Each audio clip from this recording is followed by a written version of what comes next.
ఒకరోజు ఒక అమ్మాయి దారి గుండా నడుచుకుంటూ వెళ్తోంది. ఒక సీతాకోక చిలుక ఎదురొచ్చి, "నా వీపు మీద కూర్చో, నిన్ను ఈ ప్రపంచమంతా తిప్పుకొని వస్తాను" అంది. ఆ అమ్మాయి సీతాకోక చిలుక కళ్ళ చూసి ముందుకు సాగిపోయింది.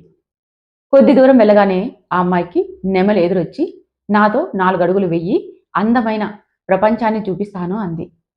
ఆ అమ్మాయి అది కూడా వినిపించుకోకుండా ముందుకు సాగిపోయింది.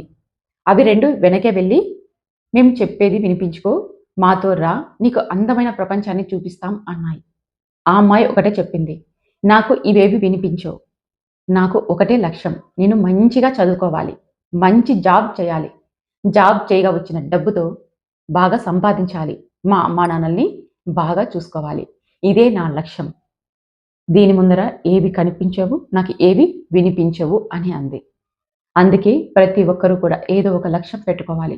ఖాళీగా ఉన్నామనుకో, ఎవడో ఒకడు ఫ్రెండ్ ఫోన్ చేసేసి, "మనం అలా తిరిగొద్దాం రా, ఇలా తిరిగొద్దాం రా" అని ఫోన్ చేస్తాడు. ఈవినింగ్ పబ్‌కెళ్దామంటాడు, డిన్నర్‌కెళ్దామంటాడు, సిట్టింగ్ ఏద్దామంటాడు. ఎవరో ఒకరు పిలుస్తూనే ఉంటారు. మనకంటూ ఒక ఎయిమ్ ఉండాలి. మనకంటూ ఒక గోల్ ఉండాలి. ఆ గోల్‌ని రీచ్ అయ్యామా లేదా అనేది పక్కన పెట్టండి. ఫస్ట్ మనకి ఒక గోల్ మాత్రం ఖచ్చితంగా ఉండాలి. చిన్నదైనా, పెద్దదైనా.